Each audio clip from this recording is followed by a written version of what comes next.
Hey guys, I'm gonna try something a little bit different here. Um, what I'm doing is I'm playing the 8 ball ghost, and I'm trying to break and run, not win the game. There are differences. As you could probably guess from the title of this video, I am not going to break and run. I'm going to try to talk about some of the mistakes I made, mental mistakes, execution mistakes, things like that. Um, I do things like this for myself fairly often because I can learn from them, and maybe some of you guys can learn from my mistakes as well, or maybe you can just laugh at my mistakes, and that's fine as well.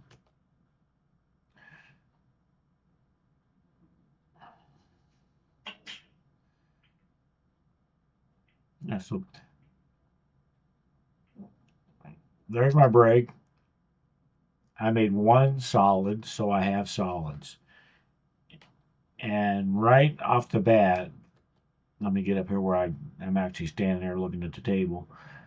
So I'm looking at the table and I kind of want to cry, but I didn't. Um, the 1 ball is completely locked up. The one will not go into any pocket. And the 7 ball is, well, in a pretty bad spot as well. The eight's kind of tied up with these other balls. I don't know if you guys can see my mouse cursor. I hope you can. I think I have it set right. But I have to take solids, and that's just the way it is. This 2 will not go up into this corner. If it would, that is what I would be shooting right now, because the 7 ball is a problem, and I need to get the 7 ball taken care of. If I could cut the 2 a little bit to my left and make it in this corner, I might be able to punch the cue ball over here somewhere. But no, the ball won't go in. So essentially, I can shoot the 5 or the 3, and I'm just going to shoot the 3 once I get done studying this, and what is my best thing to do here. I do need to move the 1. I'm worried about the 7, but I have to move the 1. I should be able to move the 1 right now. I bet 90% of the time I could move the 1 right now. I could shoot this 3, bounce off the foot rail, and hit. Ideally, I want to hit the 15 in this area.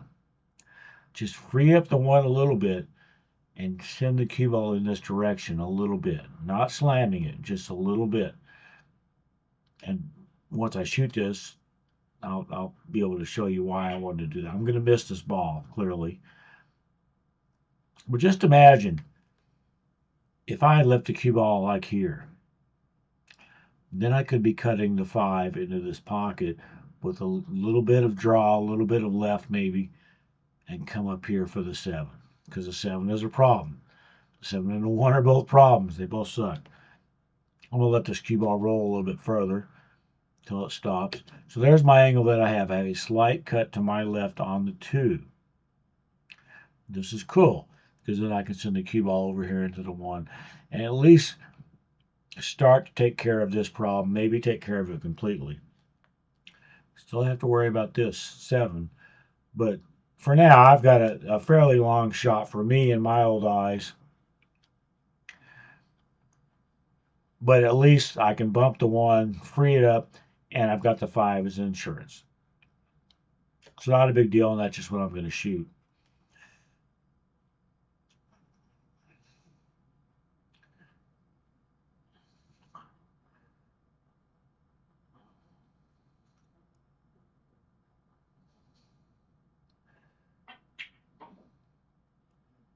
Okay. So I did that. I freed up the 1.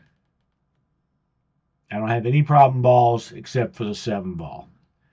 And I've got to figure out how to deal with that 7 ball.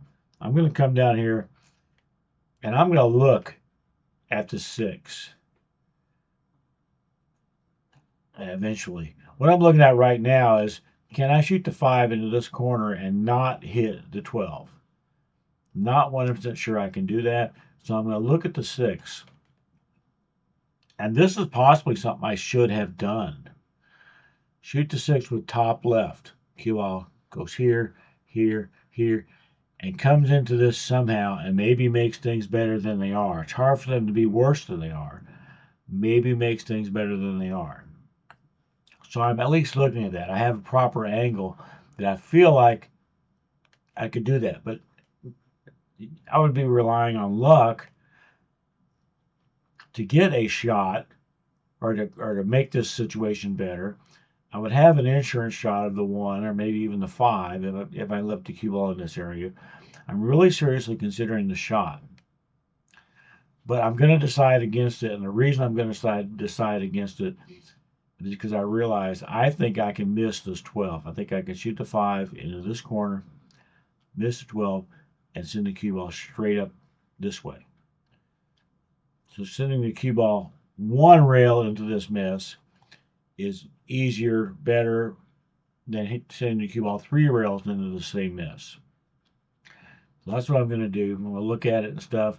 I am tree topped over the 8 a little bit. What am I looking at now? I'm looking to see what that angle would look like coming into this mess if I went the 3 rail route. So I'm going to shoot this right-handed because I don't want to be elevated shooting it left-handed. And I did miss the 12, but I guess I put too good of a stroke on it. And didn't send the cue ball up into this direction, which is what I wanted.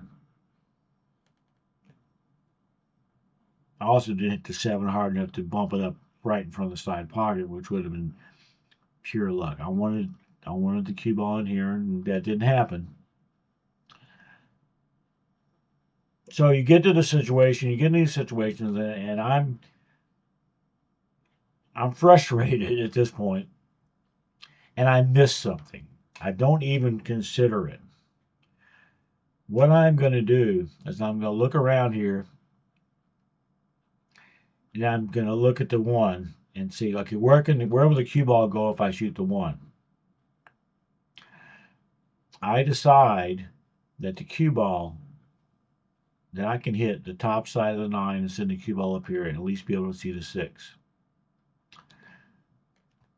What I don't even look at is I may have been able to shoot the 7 into this rail off of this ball, whatever this is, the 10 maybe, and drop it in the side.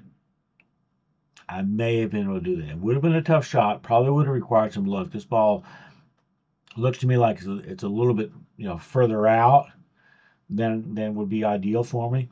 But what I'm getting ready to do is relying on quite a bit of luck to get a decent shot on the 6.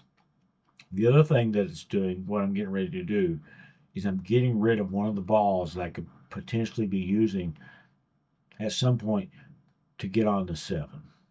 I'm making a mental mistake right now is what I'm making because I didn't even see this. I didn't even see it or look at it or anything. Maybe I would have looked at it and decided, oh no, that won't go.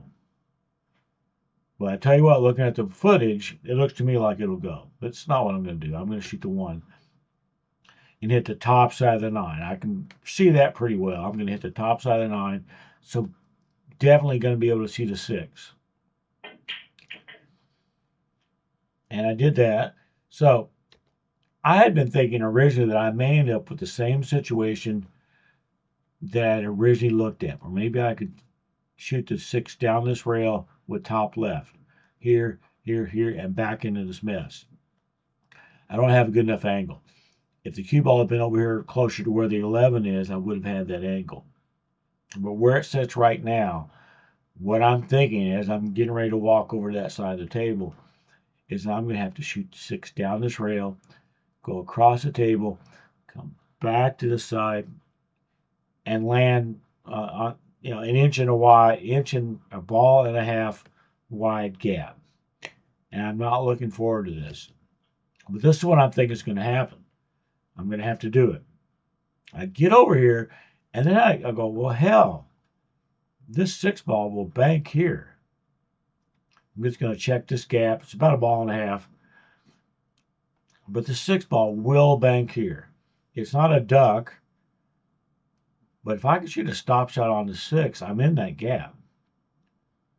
And that's probably easier than bouncing across the table and back. So that's what I'm going to do. I feel like I hit this shot really, really well, actually. And I did. So now I've got shape on the 7, which I wasn't sure I was ever going to be able to do. I'm a little bit leery because on this cloth, it doesn't really show up on the camera, but the cloth is worn a little bit. These rail grooves, all along every rail, there's a chance this cue ball could roll off as it goes up. There's a chance the 7 could roll off as it goes up.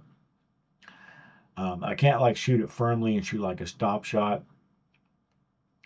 I'm going to end up rolling this ball and just basically hoping everything rolls straight and follow up for the 8 in the side. And that's, I'm lucky to have a shot at the 7, period. So just do it and just shoot the 7 in and roll up. Luckily, everything rolled straight enough. And now, here I sit, and I'm going to miss this 8. And then I'm going to talk about it a little bit. So I'm stuck on the rail, which is not ideal, but, beggars can't be choosers. Watch, I'm going to add a little bit of an extra pause right before I shot that. At that moment, I lost my concentration. I was doing my little feathering practice strokes to shoot the 8 in, and I ended up having like a little bit of an extra pause right there at the very end. My eyes literally rolled into the back of my head. That's how bad my concentration left me right then and there.